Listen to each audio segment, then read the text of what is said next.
Hello YouTube and welcome back to the channel outside the target demographic. Today we're going to be doing the brake fluid change in the 2020 Subaru Outback. So let's get started. All right, the parts and supplies you're going to need to get this done is of course brake fluid, .3, some gloves, flashlight, a water bottle container, whatever you have, a rubber band, a 10mm close-ended box wrench, a hand pump, suction pump, vacuum pump, whatever you have to drain the fluid out of the brake fluid reservoir, some tubing for draining the fluid out of the brake calipers. Because you're going to leak, paper towels, have them on hand. We have brake parts cleaner in case we leak or drip as well, and then possibly some penetrating oil to break free the nipples in the brake calipers. The next thing we'll need to do is go ahead and pop your hood.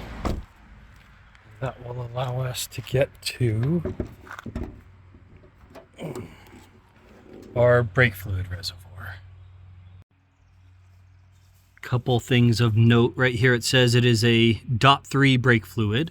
I believe you can use a .4, but the .3 is cheaper, and it's right there on the cap, so do the .3.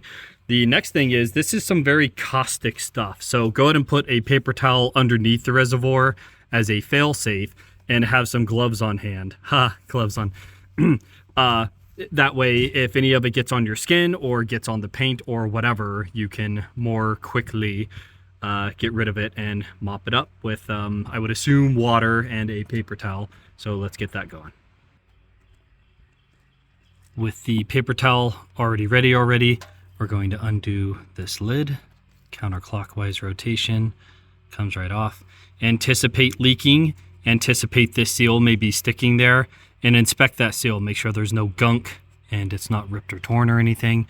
You'll see that there is a mesh filter in the way that we will have to get up out of the way in order to drain this reservoir.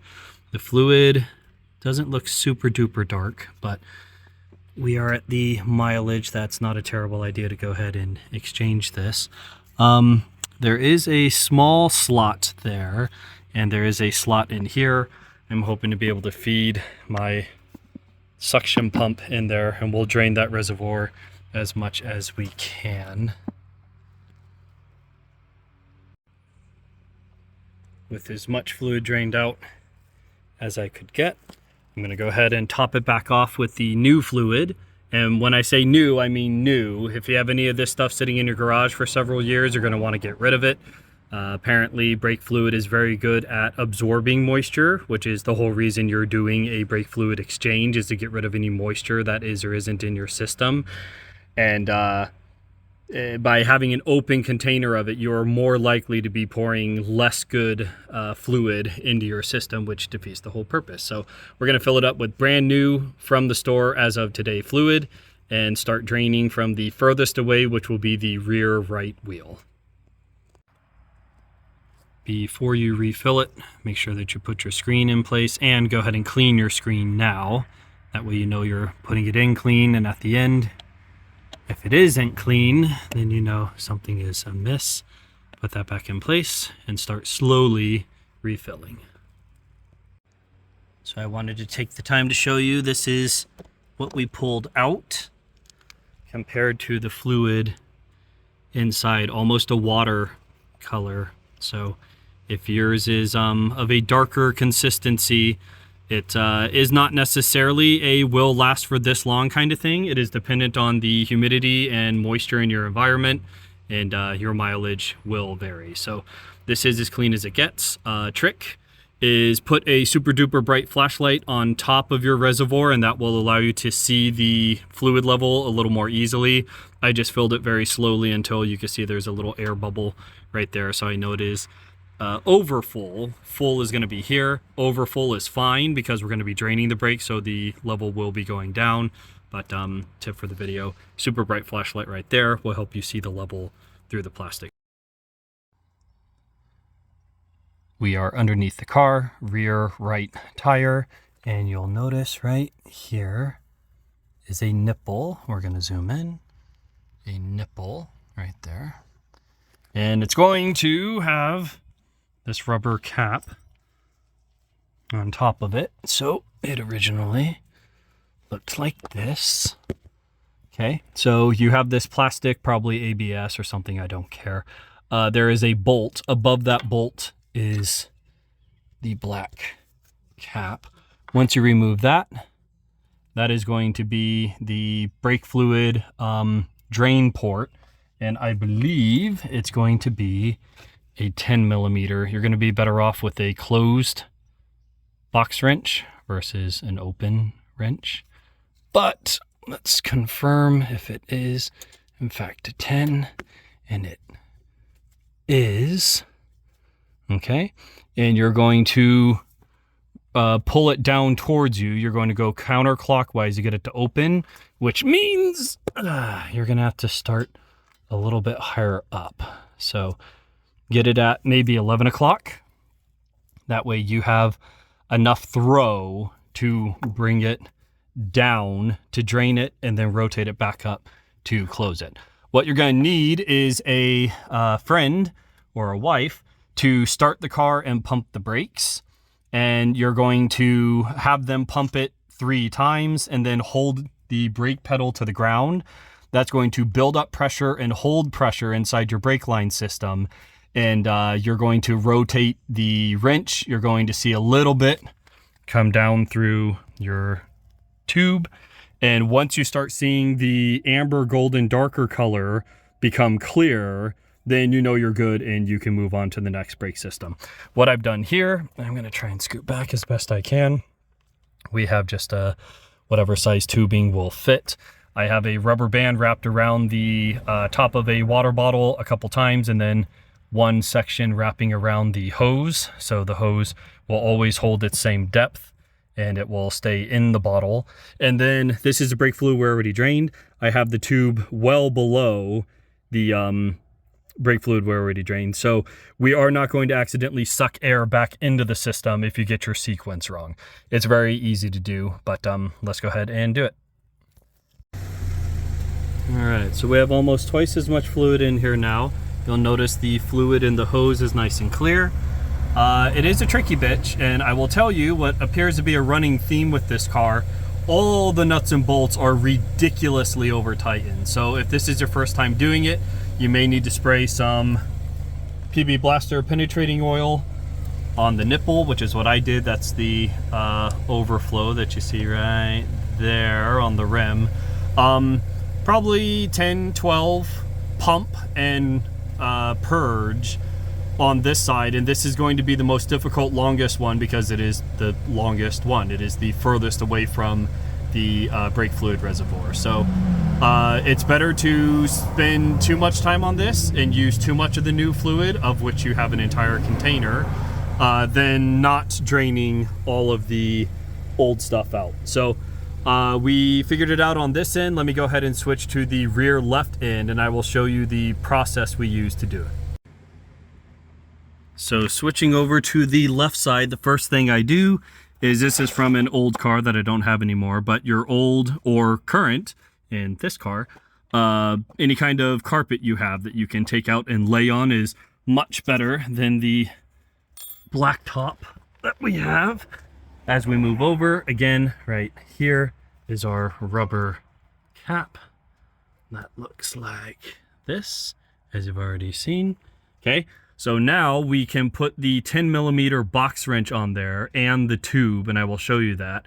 On the other side, I ended up putting the frame on a jack. It doesn't really help with the position of the wheel. I feel like it lifted the frame off of the wheel, so it gives you a little bit more clearance.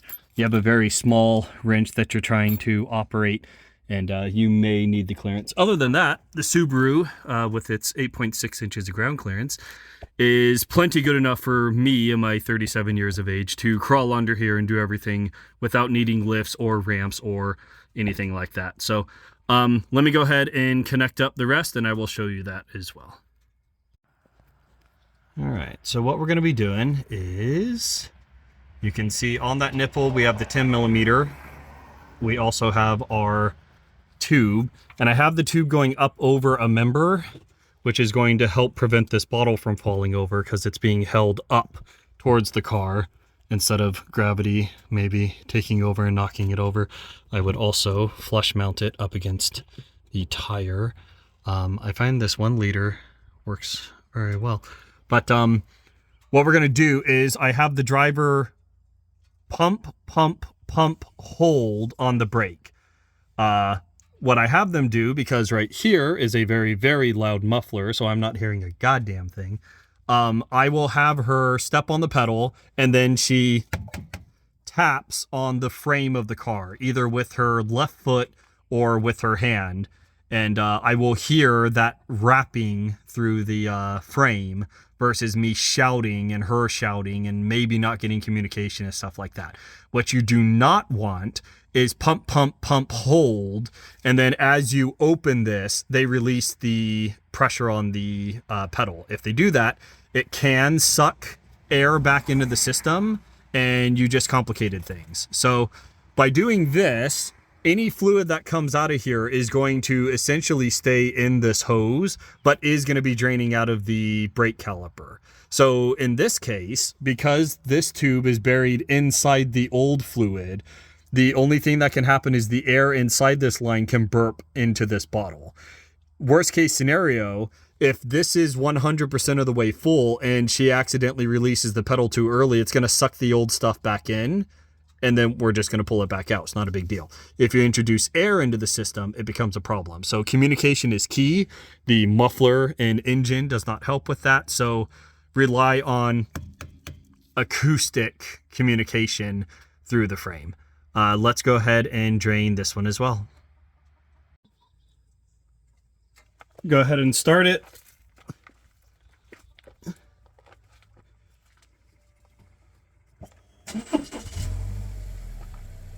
Okay. The car should be running because you have a brake booster. So the human body can only apply so much force. There's a brake booster that only runs when the car is running, when the engine is running. So we need as much pressure in the system as we can get. Go ahead and pump.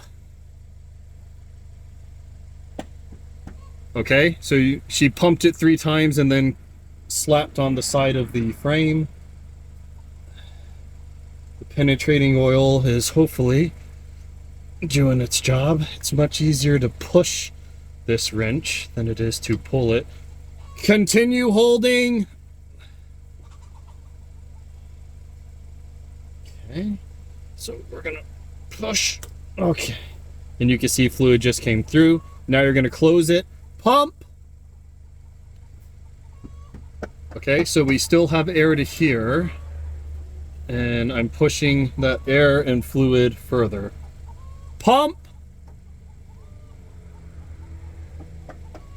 Okay, now I'm gonna drain. Pump. There's my cue. Tight. Pump. Loosen. Tighten. Pump.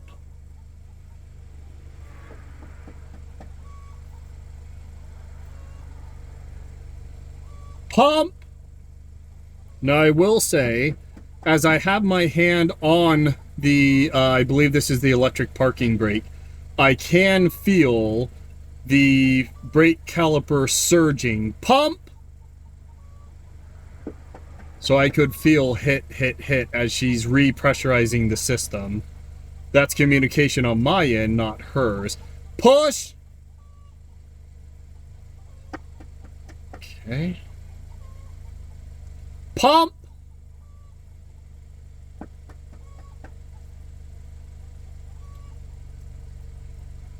Pump.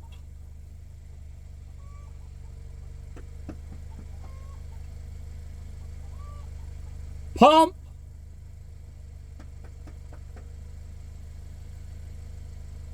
Pump.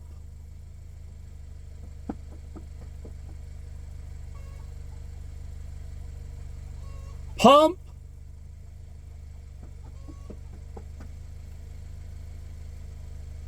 Pump.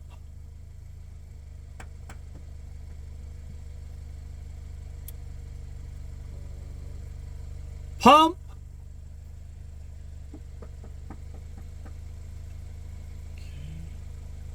Last time, pump.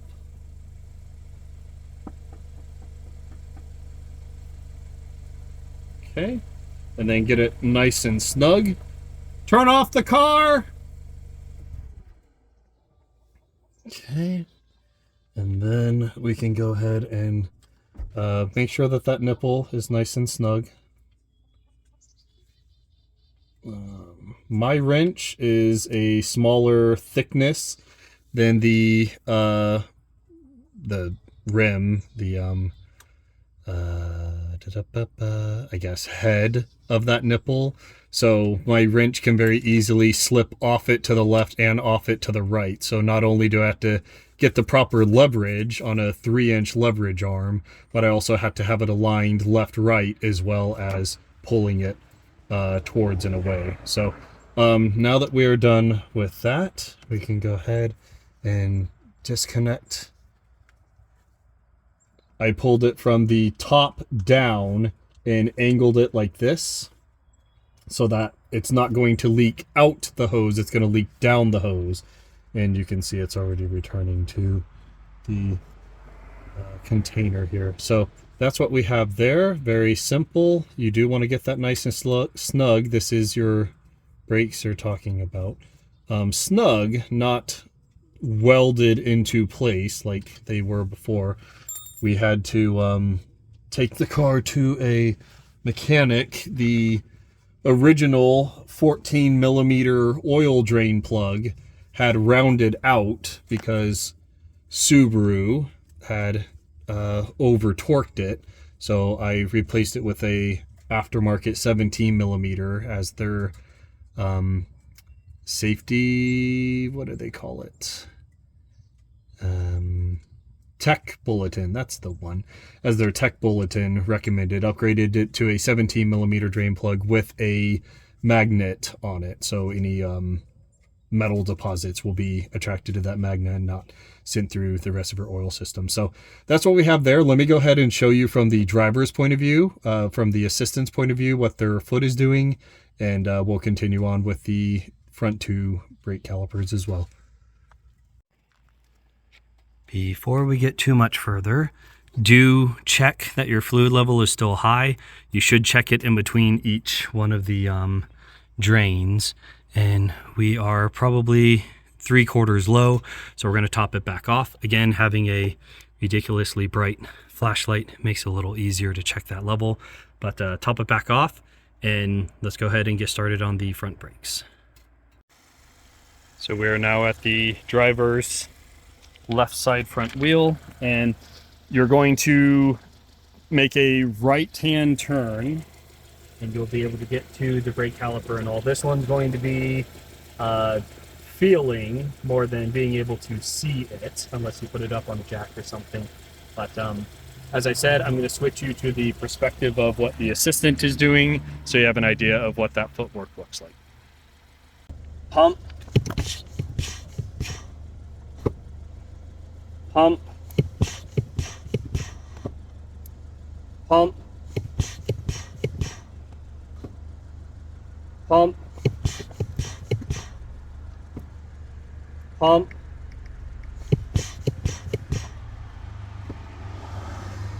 Pump. Pump. Pump. And again, the last thing we're going to do is top off the reservoir to the max fill line. After that, we're going to super duper ridiculously pump the brakes 20-30 times and make sure that the entire system has been repressurized, and then we're going to take it for a test drive and apply the brakes generously 3 times earlier than we usually would, coming to stoplights and all, make sure the system works, and we are golden. So let's go ahead and top it back off. All right, I apologize for the view. That's where the magnetic cell phone charger is, but in my driveway I have to perform a K-turn in order to get out safely, which I did, and the car stopped every time. How about that? But do go ahead and pump up your brakes 20-30 times. If the car is going to fail it's better that it fails at 0 miles an hour at home in your driveway than 3-4 miles away, you know, breaking down the side of the road or something. Comes a little bit more expensive and a few more colorful words in that situation. Gonna do a brake check here. She stops, nice and good. All right. In my experience today, all 4 nipples took quite a bit of effort to get off. Now, that's what you would want.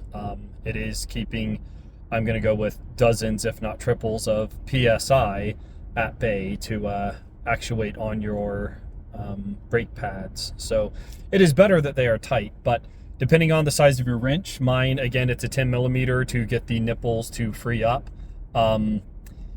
Something that's 10 millimeters isn't going to require a lot of torque typically, so I don't know that you're going to find a longer length wrench that is still a 10 millimeter. So I would recommend hitting it with penetrating oil on both of the ends that you're working on. So again, we started at the rear right.